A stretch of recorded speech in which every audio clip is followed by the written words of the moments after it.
Assalamualaikum dan hai, bertemu saya Aidi Fatia Ahmad yang akan menerangkan tajuk Sejarah Tingkatan 5 Bab 8 Pembangunan dan Perpaduan untuk Kesejahteraan, subtopik Pembangunan Ekonomi iaitu Rancangan Pembangunan 5 Tahun dan Dasar Pembangunan Ekonomi.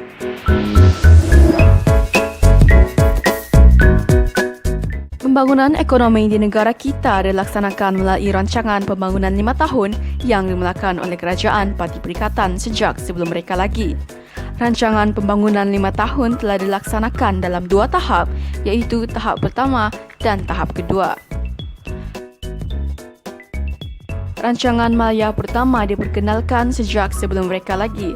Matlamat utama Rancangan Malaya Pertama adalah untuk membangunkan kawasan luar bandar supaya jurang perbezaan pendapatan antara penduduk luar bandar dengan penduduk bandar dapat dirapatkan. Di samping itu, Rancangan Malaya Pertama bertujuan mengurangkan kadar kemiskinan di kalangan penduduk luar bandar. Rancangan ini juga bermatlamat untuk membagaikan aktiviti ekonomi dan sumber pendapatan negara supaya negara tidak terlalu bergantung pada getah dan biji timah.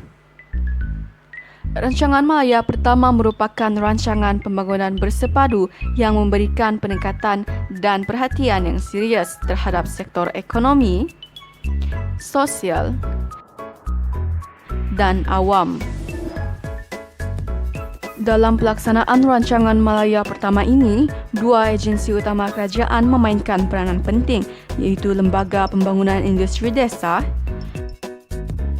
dan Lembaga Kemajuan Tanah Persekutuan. Felda merupakan program pembangunan rakyat yang menjadi contoh kepada negara-negara dunia ketiga. Namun, Rancangan Malaya Pertama kurang merangsangkan kerana ancaman komunis semasa zaman darurat menyebabkan sejumlah perbelanjaan negara dialihkan kepada keselamatan negara. Keadaan ini juga disebabkan oleh kejatuhan harga komoditi getah dan biji timah di pasaran dunia.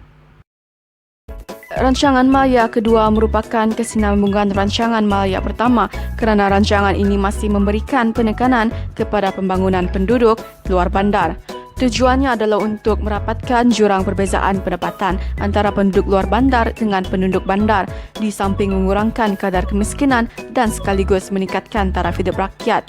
Program pembukaan tanah di bawah Felda digiatkan, begitu juga dengan usaha mempelbagaikan jenis tanaman untuk meningkatkan pengeluaran hasil pertanian negara bagi mengurangkan pergantungan negara terhadap getah dan juga bahan makanan import. Lembaga Pemasaran Pertanian Persekutuan atau Federal Agricultural Marketing Authority (FAMA) pula ditubuhkan pada tahun 1965 untuk membantu petani mengatasi masalah pemasaran hasil pertanian dan seterusnya meningkatkan pendapatan mereka. Rancangan Malaya Kedua pula memberikan tumbuhan terhadap penyediaan infrastruktur sosial seperti pelajaran, kesihatan dan perumahan. Usaha menyediakan peluang pekerjaan juga diberikan perhatian. Kementerian Pembangunan dan Luar Bandar telah mewujudkan bilik gerakan negara di Kuala Lumpur untuk menyelaraskan kegiatan pembangunan pada peringkat negeri, daerah dan kampung. Sehubungan dengan itu, buku merah yang mengandungi program, pelaksanaan dan kaedah pengesan tahap pencapaian diperkenalkan. Rancangan Malaysia Pertama merupakan rancangan 5 tahun yang pertama setelah penubuhan Malaysia pada tahun 1963 yang merangkumi Sarawak dan Sabah. Integrasi nasional menjadi tumpuan utama dengan memastikan semua program pembangunan memfokuskan kesejahteraan rakyat.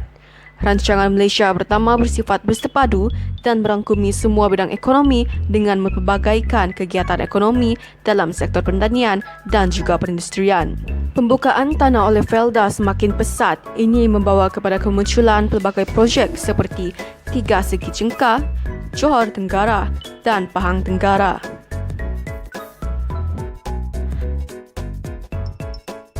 Lembaga Pemulihan dan Penyatuan Tanah Negara telah ditubuhkan pada tahun 1965 untuk membantu Felda menjalankan pembangunan ekonomi di kawasan luar bandar. Pada tahun 1966, RIDA telah digantikan dengan Majlis Amanah Rakyat MARA yang ditubuhkan pada 1 Mac 1966 dengan matlamatnya adalah untuk membantu Bumi Putera dalam perdagangan dan perindustrian. manakala strategi MARA pula membantu usahawan Bumiputera meningkatkan ekuiti Bumiputera dan menyediakan keperluan asas kepada Bumiputera. Sementara Bank Bumiputera telah ditubuhkan untuk menggalakkan penyertaan Bumiputera dalam sektor perusahaan dan perdagangan. Perubahan Perbadanan Nasional Berhad pada 1969 bertujuan menggiatkan lagi penyertaan Bumiputera dalam bidang tersebut. Selain itu, Institut Penyelidikan dan Kemajuan Pertanian atau Malaysian Agricultural Research and Development Institute (MARDI) telah ditubuhkan pada tahun 1969. MARDI bertanggungjawab menjalankan penyelidikan dan memperkenalkan teknologi bagi meningkatkan hasil keluaran pertanian kecuali getah. Penggunaan sektor perindustrian pula dapat dilihat dengan penumbuhan beberapa agensi yang berkaitan seperti Lembaga Kemajuan Perindustrian Malaysia atau Malaysian Industrial Development Authority pada tahun 1967 dan Lembaga Penasihat Tarif. Selain itu, Akta Pelaburan yang diluluskan pada tahun 1969 berfungsi menggalakkan kemunculan industri baru. Rancangan Malaysia Kedua merupakan rancangan pembangunan 5 tahun pertama di bawah dasar ekonomi baru. Matlamat rancangan Malaysia Kedua adalah untuk menyelesaikan masalah ekonomi dan sosial antara kaum, kawasan dan wilayah.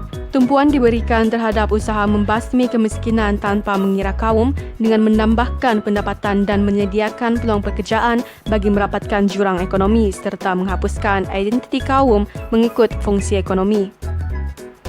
Program pembangunan kawasan luar bandar diteruskan.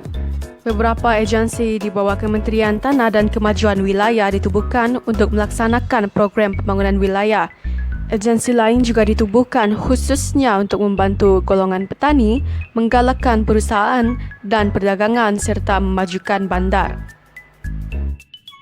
Beberapa agensi kerajaan telah ditubuhkan dalam rancangan pembangunan Malaysia Kedua yang berperanan seperti Lembaga Beras dan Padi Negara LPN 1971 adalah untuk menstabilkan harga padi. Lembaga Kemajuan Ikan Malaysia LKIM 1971 untuk membangunkan dan memodernkan industri perikanan serta meningkatkan taraf hidup nelayan. Perbadanan Pembangunan Bandar UDS 1971 untuk membangunkan bandar. Pihak Berkuasa Kemajuan Pekebun Kecil Perusahaan Getah RISTA 1973 untuk membantu pekebun kecil getah dari segi penyelidikan dan penamaan semula getah. Lembaga Pertubuhan Peladang LPP 1973 untuk membantu golongan petani melibatkan diri dalam kegiatan koperasi. Petroleum Nasional Berhad Petronas 1974 adalah berfungsi untuk memajukan sektor perindustrian dan perniagaan yang berkaitan dengan petroleum. Manakala Perbadanan Kemajuan Ekonomi Negeri adalah berfungsi untuk menggalakkan perindustrian dan perdagangan dengan menyediakan tapak perindustrian, perumahan, ruang pejabat dan kedai. Rancangan Malaysia Ketiga merupakan lanjutan Rancangan Malaysia Kedua yang terus mendukung aspirasi dasar ekonomi baru. Usaha membasmi kemiskinan dan menyusun semula masyarakat terus menjadi matlamat segala program pembangunan ekonomi dalam tempoh ini. Program pembangunan pertanian dan perindustrian diteruskan untuk meningkatkan produktiviti, membuka peluang pekerjaan dan meningkatkan taraf hidup rakyat. Pembukaan tanah secara besar-besaran dilaksanakan di bawah program pembangunan wilayah oleh agensi-agensinya seperti Lembaga Kemajuan Johor Tenggara, Lembaga Kemajuan Terengganu Tengah, Lembaga Kemajuan Pahang Tenggara dan Lembaga Kemajuan Kelantan Selatan. Tumpuan diberikan terhadap penanaman getah dan kelapa sawit kerana keperluan ekspor. Agensi Pembangunan Wilayah diluaskan peranannya dalam sektor pembangunan industri dan pembangunan bandar baru. Rancangan Malaysia Keempat juga seperti Rancangan Malaysia Ketiga yang mendukung aspirasi dasar ekonomi baru. Namun begitu, Rancangan Malaysia Keempat dilancarkan semasa dunia mengalami kelembapan ekonomi. Rancangan Malaysia keempat telah memberikan tumpuan kepada perkembangan perusahaan berat yang berasaskan pelaburan modal dan penggunaan teknologi tinggi serta keperluan tenaga pekerja mahir. Sehubungan dengan itu, kerajaan telah menubuhkan Perbadanan Industri Berat Malaysia (HICOM) pada akhir tahun 1980. Penubuhan HICOM adalah untuk mengenal pasti, memulakan dan menguruskan projek industri berat dengan cekap seperti yang dikendalikan oleh sektor swasta. Bagi menggiatkan perindustrian dan mengelakkan pelaburan modal asing, perusahaan baru telah dibuka seperti di Skudai, Johor, Senawang, Negeri Sembilan, Bintulu, Sarawak serta di Menggatal dan Nikas, Sabah. Di samping itu, zon perdagangan bebas telah diperkenalkan di Bayan Lepas, Pulau Pinang dan di Sungai Wei, Selangor.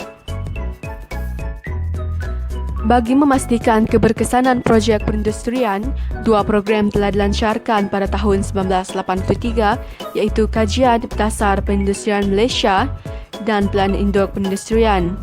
Kelemahan dalam struktur perindustrian negara dikenal pasti oleh Kajian Dasar Perindustrian Malaysia, manakala Pelan Induk Perindustrian pula menyediakan hala tuju pembangunan industri dan strategi pelaksanaannya. Pengenalan dasar penswastaan dan dasar pensyarikatan Malaysia merupakan perkembangan baru dalam rancangan Malaysia keempat kerana melibatkan sektor swasta dalam menjana pembangunan ekonomi negara. Penglibatan sektor swasta dapat mengurangkan bebanan kewangan yang ditanggung oleh kerajaan. Kilang kereta Proton di Shah Alam, Selangor bukan sahaja beroperasi untuk pasaran tempatan tetapi juga untuk ekspor. Kewujudan industri berat ini adalah hasil penubuhan Perbadanan Industri Berat Malaysia (HICOM). Bagi mengimbangi pemilikan harta dan saham perindustrian antara kaum Bumiputera dengan kaum bukan Bumiputera, Pemodelan Nasional Berhad PNB telah ditubuhkan dan Skim Amanah Saham Nasional ASN telah dilancarkan pada tahun 1981. Sektor pertanian turut diberikan perhatian dalam rancangan Malaysia keempat menerusi Dasar Pertanian Negara (DBN). Dasar ini dibentuk pada tahun 1984 bermatlamat untuk memodernkan dan menggiatkan semula sektor pertanian secara bersepadu dengan menyediakan infrastruktur dan perkhidmatan sokongan. Secara keseluruhannya, rancangan Malaysia keempat mencatatkan perkembangan keluaran dalam negara kasar KDNK pada kadar 5.8% tahun. Pendapatan per kapita pula telah meningkat pada kadar 4.4% tahun menjadi RM4,000 juta pada tahun 1985. Rancangan Malaysia kelima merupakan rancangan 5 tahun ekonomi yang terakhir untuk merealisasikan aspirasi dasar ekonomi baru yang genap 20 tahun pada tahun 1990. Penekanan utama rancangan Malaysia kelima adalah untuk meningkatkan sektor perindustrian dengan melonggarkan peraturan mengawal hak milik syarikat dan pelesenan dalam sektor swasta. Selain itu, syarat pelaburan modal asing dilonggarkan untuk meningkatkan pelaburan sektor perindustrian berorientasikan ekspor. Pada masa yang sama, kerajaan berusaha meningkatkan kecekapan pengurusan agensinya agar dapat bekerjasama dengan sektor swasta dengan lebih berkesan. Pembangunan kawasan luar bandar terus diberikan perhatian. Penggunaan tanah dengan lebih cekap dititik beratkan supaya dapat menyumbang kepada pertumbuhan ekonomi negara. Industri desa yang bertensi seperti kraft tangan digalakkan.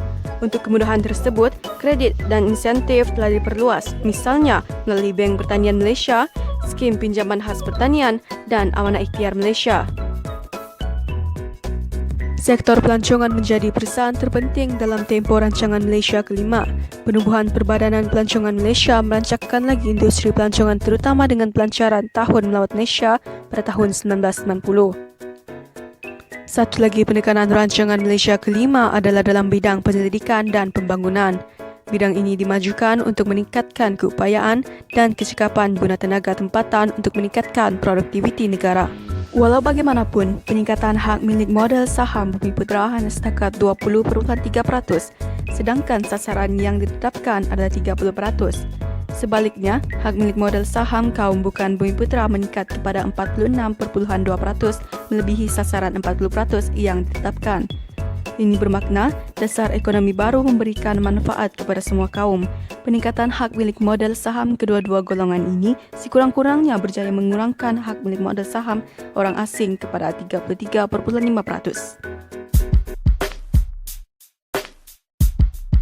Dasar pembangunan ekonomi. Dasar pembangunan ekonomi diperkenalkan untuk memenuhi keperluan ekonomi moden yang berteraskan perindustrian.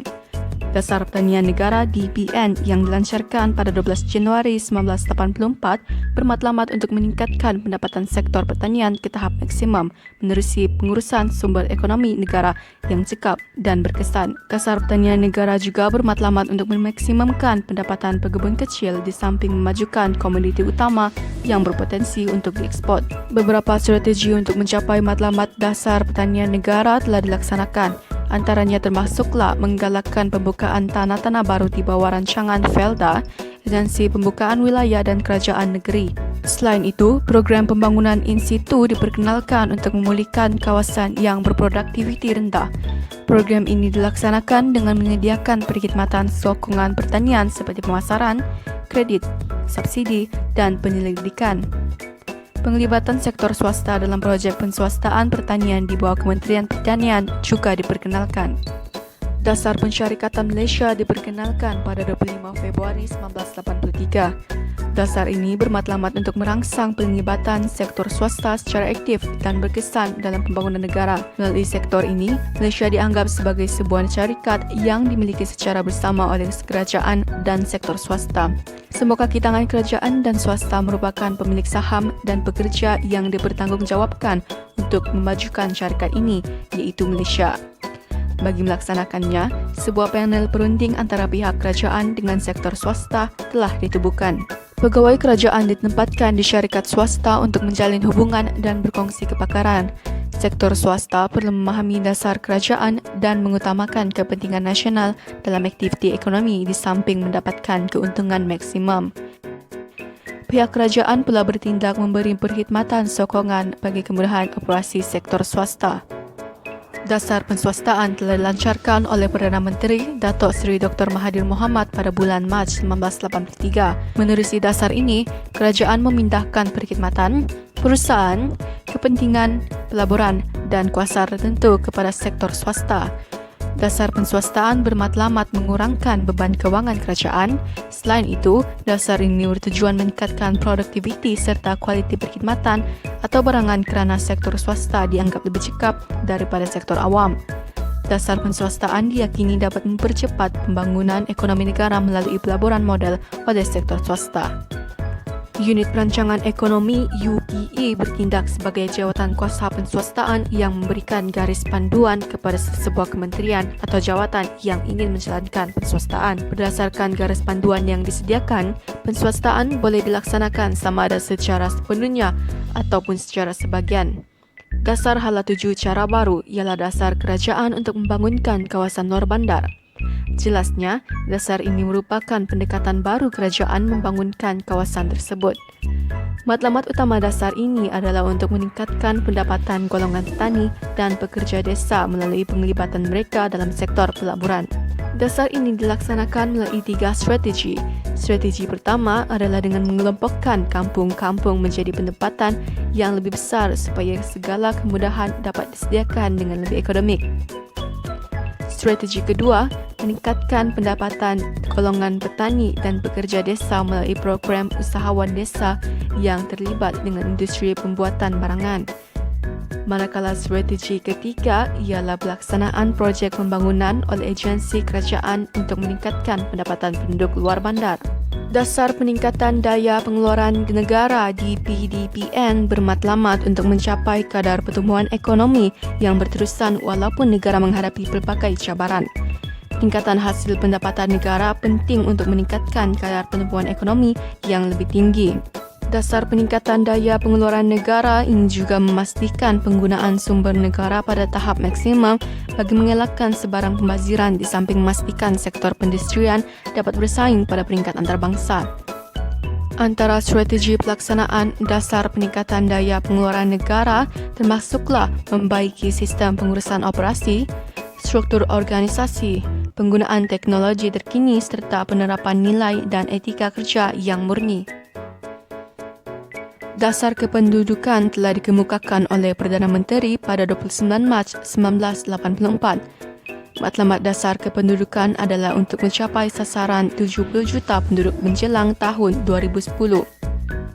Pertumbuhan penduduk dalam jangka masa yang panjang akan memberikan kesan positif terhadap bekalan tenaga kerja, peningkatan produktiviti dan perluasan pasaran.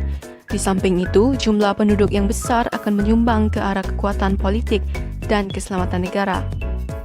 Dasar kependudukan menitik beratkan keselarasan antara kadar pertumbuhan penduduk dengan kadar pembangunan sosioekonomi negara, khususnya yang berkaitan dengan kemudahan pendidikan, perumahan, kesihatan dan peluang pekerjaan. Oleh sebab itu, segala program pembangunan negara didasarkan pada unjuran jumlah penduduk untuk memastikan pertambahan jumlah penduduk tidak mendatangkan masalah kepada negara.